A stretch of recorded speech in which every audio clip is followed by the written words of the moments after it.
Hi நண்பர்களே, welcome back to my channel. இன்னைக்கு என்னோட சேனலில் என்ன பார்க்க போகிறேன்னா, நான் இன்னைக்கு என்ன ஒர்க் பண்ணுறேன்னு தான் பார்க்க போகிறீங்க. ஃபஸ்ட்டு வந்து என் பொண்ணுக்கு டிவி போட்டு விட்டு அவள் டிவி பார்த்துட்டு இருப்பா. அப்போ தான் என்னோட வேலையை சீக்கிரமாக முடிக்க முடியும். வெசல்ஸ் நேற்று நைட்டே கழுவுவேன், எப்போவுமே கழுவி வச்சிருவேன் நான். பட் அன்றைக்கி நைட் முடியல.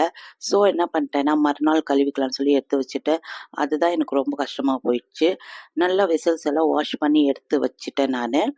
அதை வச்சுட்டு சிங்க்கெல்லாம் கழுவி வச்சதுக்கப்புறமா மதியானம் குக்கிங் பண்ணலான்னு தான் ரெடி பண்ணிட்டு இருந்தேன். குக்கிங் ஒன்றும் இல்லை, சிம்பிள் தான். ரேஷன் பச்சரிசி இருக்கு இல்லையா, அதை வச்சு பகாரியா ரைஸ் மாதிரி தான் பண்ணுவேன். ஏன்னா அது ரொம்ப ரொம்ப எனக்கு ரொம்ப பிடிக்கும்.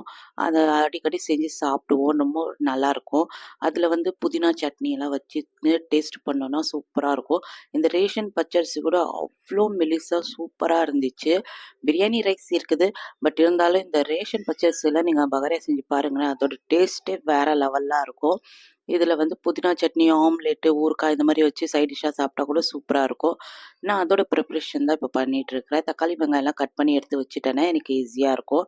ஏன்னா என் பொண்ணு கொஞ்சம் தூங்குற வரைக்கும் தான் என்னால் சீக்கிரமாக வேலை பார்க்க முடியும். தக்காளி வெங்காயம்லாம் கட் பண்ணி வச்சுட்டு, புதினா, கொத்தமல்லி எல்லாமே எடுத்து வச்சுட்டு, நான் வந்து குக்கரில் தாளிக்கலான்னு போகிறப்போ தான் எண்ணெய் காலி ஆயிடுச்சு. ஸோ எண்ணெய் பேக்கெட் ஆல்ரெடி நான் ஸ்டாக் வச்சுருப்பேன் ஒரு எக்ஸ்ட்ராவே. ஸோ அந்த எண்ணெயும் போட்டுட்டு, கடாய் ஒரு பேன் இருக்கு இல்லையா, இந்த பேனில் தான் நான் செய்வேன். ஏன்னா அப்போ தான் நல்லா ஒட்டாமல் சூப்பராக வரும், உதிரி உதிரியாக. நல்லா பட்டை, லவங்கம், ஏலக்காய், எண்ணெய் எல்லாம் போட்டு நல்லா தாளிச்சிட்டு, அதுக்கப்புறமா வெங்காயம் போட்டு நல்லா வதக்கணும். அது நல்லா ப்ரௌன் கலரில் வரணும். அப்போ தான் டேஸ்ட்டு செம்மையாக இருக்கும். அதுக்கப்புறமா ஒரு 1/2 ஸ்பூன் கல்லுப்பு இருக்கு இல்லையா, அதையும் போட்டு நல்லா மிக்ஸ் பண்ணிக்கோங்க. உப்பு போட்டால் ஃப்ளேவர் நல்லா இறங்கும்.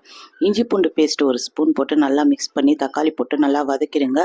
கொத்தமல்லி, புதினா, பச்சை மிளகாய் இதையும் போட்டு நல்லா வதக்கி முடிச்சதுக்கப்புறமா கலருக்காக மஞ்சத்தூள் போட்டு நல்லா வதக்கிடுங்க. அதுக்கப்புறமா தேவையான அளவு தண்ணி போட்டு கொதிக்க விட்டுருங்க. அது நல்லா கொதிச்சதுக்கப்புறமா நம்ம கழுவி ஊற வச்சிருக்க இல்லையா அரிசி, அதையும் போட்டு நல்லா கொதிக்க விடுங்க. எக்ஸ்ட்ரா தண்ணி போட்டால் டேஸ்ட் அல்டிமேட்டாக இருக்கும், சூப்பராக இருக்கும், ஈஸியாகவும் சாப்பிட முடியும். சைட் டிஷ்க்காக நான் என்ன பண்ணியிருக்கேன்னா, ஆம்லேட் தான் இதுக்கு பண்ணியிருக்கேன். ஆம்லேட் அண்ட் ஊறுகாய் காம்பினேஷன் வச்சு தான் சாப்பிட்டேன். ரொம்ப ரொம்ப நல்லா இருந்துச்சு. ஈஸியாகவும் இருக்கும், சிம்பிளாகவும் இருக்கும்.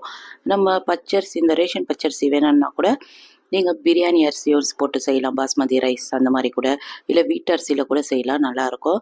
இது வந்து லஞ்ச் பாக்ஸ் மாதிரி கட்டியும் கொடுக்கலாம். சூப்பராக ஈஸியான மெத்தடாக கண்டிப்பாக ட்ரை பண்ணி பாருங்கள். அதுக்கப்புறமா என்னோடய வீடியோ பிடிச்சிருந்தா லைக் பண்ணுங்கள், சப்ஸ்கிரைப் பண்ணுங்கள், எனக்கு சப்போர்ட் பண்ணுங்கள். உங்களோட லஞ்ச் என்னன்னு எனக்கு கமெண்ட் பண்ணுங்கள். இன்னொன்று, நமக்கு பிடிச்ச மாதிரி தாங்க நம்ம வாழ முடியும். நமக்கு பிடிக்காத மாதிரி நம்ம வாழ முடியாது, அப்படி தானே? நம்ம என்ன பண்ணுறோங்கிறது நமக்கு தெரியும். நம்மளை பற்றி பின்னாடி என்ன வேணாலும் பேசிட்டு போட்டோம், அதை பற்றி நம்ம எந்த விதம் கவலைப்படக்கூடாது. நமக்கு சப்போர்ட் பண்ணுற ஆளுங்க இருக்காங்களா, அது நமக்கு போதும். என்னோட ஹஸ்பண்ட் எனக்கு என்னோட பேக் போன் மாதிரி ரொம்ப ரொம்ப சப்போர்ட்டான ஆள்.